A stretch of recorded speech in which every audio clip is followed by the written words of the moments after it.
আজ পূর্ব বর্ধমান জেলার দেওয়ানদিঘি থানার অন্তর্গত জামার গ্রামে অনুষ্ঠিত হলো ধর্মরাজের গাজন। আনুমানিক 200 বছর আগে থেকে এই গাজন অনুষ্ঠিত হয়ে আসছে সেবায়িতদের কথা অনুযায়ী। বহু প্রতীক্ষিত বছরের এই গাজন উৎসব জামার গ্রামে পূর্বপাড়ার বাসিন্দাদের বছরের প্রত্যেকটা দিন অপেক্ষা করে থাকে। পূর্বপাড়ার বাসিন্দারা কবে এই গাজন উৎসবের দিন আসবে। এই গাজন উৎসব অনুষ্ঠিত হয় বহু রীতি ও ধর্মীয় আচার মেনে। অক্ষয় তৃতীয়ার দিনে ঘট বসা থেকে শুরু করে কামান, হব্বিষ্যি, নিরামিষি, ফল, উপোস অতিক্রম করে বুদ্ধ পূর্ণিমার দিনে মূল অনুষ্ঠানে পৌঁছায় এই বহু প্রতীক্ষিত গাজন উৎসব। আজকের এই উৎসবে ভিড় ছিল চোখে পড়ার মতো। আজকে বিশেষ একটি অনুষ্ঠানের মধ্য দিয়ে যথা ফুল কারণ এখানে বাবা ধর্মরাজ পাথর রূপে বিরাজমান থাকেন বা পূজিত হন। চতুর্দিকে ঘিরে থাকে মাটির তৈরি ঘোড়া। কথিত আছে বাবা এখানে আরেক নামে মানুষের কাছে জনপ্রিয়, অতি প্রিয় নাম কালাচাঁদ। পার্শ্ববর্তী গ্রামগুলোতে প্রত্যেক বাড়িতে পূজিত হন বাবা ধর্মরাজ। সংখ্যাটা নেহাতি কম নয়। প্রত্যেকেই উপোসের মাধ্যমে বাবার পুজো অর্চনা করেন এবং ব্রত পালনের মাধ্যমে বাড়ির মহিলারা বাবা ধর্মরাজকে গৃহে আমন্ত্রণ জানান এবং নিজে বাড়িতে পুজো অর্চনা করেন। এলাকায় বাবা ধর্মরাজ খুবই জনপ্রিয়। মানুষের মনস্কামনা সবই পূরণ করেন এখানে মানুষের সেটা বিশ্বাস।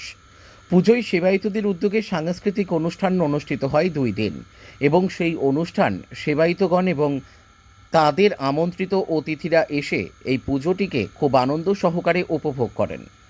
আসুন এবার শুনে নিন সেবায়িতরা বা কী জানাচ্ছেন। পূর্ব বর্ধমান থেকে সমীর কুমার পাত্রের report, crime press Bengal news. নমস্কার, আপনারা দেখছেন ক্রাইম প্রেস বেঙ্গল নিউজ। আমি রয়েছি সমীর। পূর্ব বর্ধমান জেলার দেওয়ানদিঘি থানার অন্তর্গত জামার গ্রামে অতি সাড়ম্বরে পালিত হচ্ছে গাজন উৎসব। এখানে বাবা যে ধর্মরাজ রয়েছেন উনি কিন্তু খুবই জাগ্রত।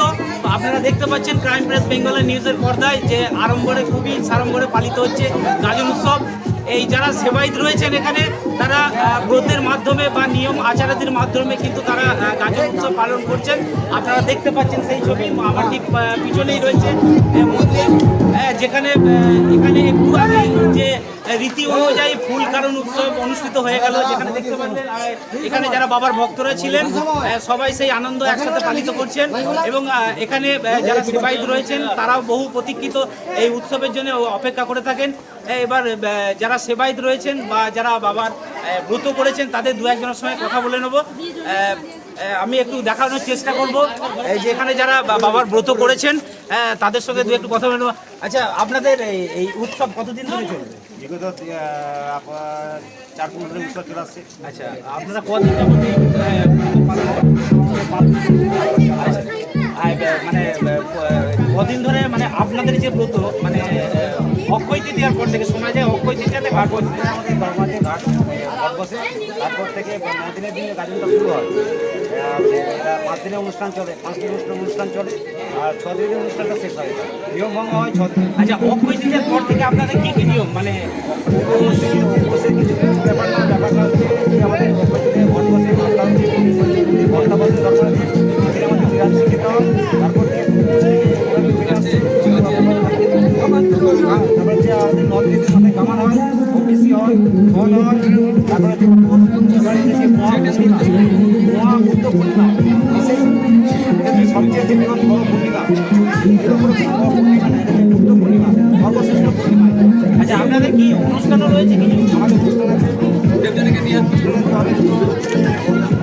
বাউল অনুষ্ঠান হবে আর তারপর আচ্ছা, আজকে যে আপনাদের ফুল কারণ উৎসবটা হলো এর পরের কি পরবর্তী কিছু অনুষ্ঠান আপনাদের রয়েছে? অনুষ্ঠান আছে আমাদের ধর্মের যে মহাপুজো হবে, আমাদের তারপরে সবশেষে হবে হরিদান হবে, তারপরে হবে হোম হবে, এই অনুষ্ঠান আমাদের শেষ হবে মহাপুজোতে। আপনারা দেখলেন যারা বাবার ভক্ত রয়েছে সেবায়িত রয়েছে তাদের সঙ্গে আমরা কথা বললাম। ওনারা যথারীতি জানালেন যে বাবার যেসব নিয়ম আনন্দ কারণ রয়েছে সেসব খুবই নিষ্ঠা করে পালিত হচ্ছে। পূর্ব বর্ধমান থেকে সমীর কুমার পাত্র, ক্রাইম প্রেস বেঙ্গল নিউজ।